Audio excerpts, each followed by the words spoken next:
caution at Daytona. Michael Waltrip has just taken a stinging sidewinder flyer from the tri-oval down toward turn one. One car got in the back of him, and he went for a ride, and he's climbing out okay. Under his own power. They're not having to help him out. That's a good sight. I think that roof has been mashed down a little bit and closed the window area. Michael is a big guy anyway, and needs all the room he has. Throws his hand up, waves to the crowd.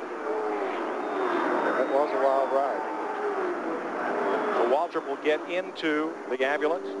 That mandatory trip to the care center, which has had a busy day, and there is no sheet metal left of the top of that windshield and leading edge of the roof. On Michael Waltrip's car, you can see where the windshield was and where it's all pushed down. Look at here, ripped right through it. Is that abraded 1,000 feet down the asphalt? And you notice the windshield is made out of a substance that does not break anymore. So a long time ago, that would have went up in the grandstand. So they're going along with safety all the time. Michael was running in 6th position when this happened. He came by the start-finish line. Let's take a look at what did happen. He's going to get a tap here, Ned, as he comes off the tri-oval down on the inside of the racetrack. Right there. He gets touched right there. Now, this car goes way up in the air. When it turns around, you see it start to fly there. Turns completely up and pancakes right down on the roof. That's what did all that roof damage you were talking about. Then it goes into a barrel roll. Side over side, many, many times. Now it's on the nose of the car and then hits hard on the back.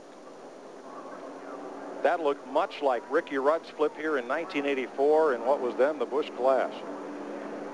Here's another look. Jay Sauter has a little push coming out of the tri-oval and just gets into Waltrip.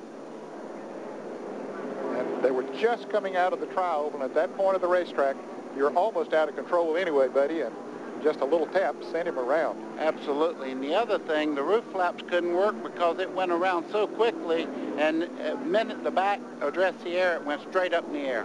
Buddy, the pits are open. Dick Bergman. Kevin Harvick is in. He is going to take 2 tires. The 00. Buckshot Jones has beaten him out. Childress wanted to take 4 tires on that number 2 car.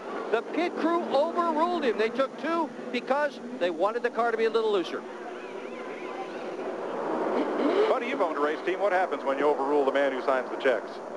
That's not a good thing. You will hear about that when you go home, I'll tell you that. Wow, Michael Waltrip's number 7. Not much left.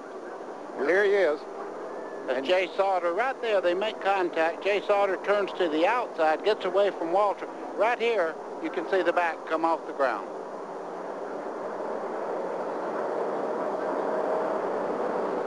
Then it digs in and starts that barrel roll.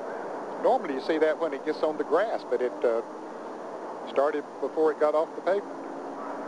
The good part of that wreck, they can make another car, but Michael Waltrip's okay. He walked to the ambulance. That's here. Jay Sauter, he's trying to hold control of that car, but it slips up the racetrack with a little bit of push. And as Waltrip goes over, when he comes down on his roof. Right on the roof, yes. And then it just keeps carrying momentum. It starts to go.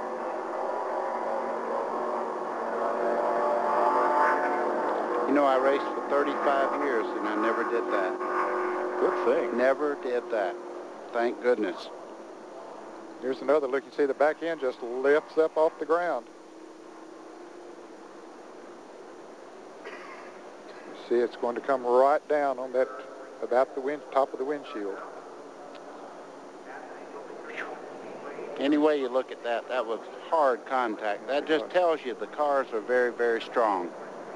You know, in recent years, NASCAR has mandated added bars to the roll cage, including one down the center of the windshield and one which would be where your vent window would be if cars still had those. And I think that bar, that vertical bar, helped prevent the windshield, the top of the windshield of Michael Waltrip's car from collapsing down on him. It certainly saved him from serious injury. You're right, and that bar runs right down in that area of the windshield, and they call it the Earnhardt bar. From Randy LaJoie.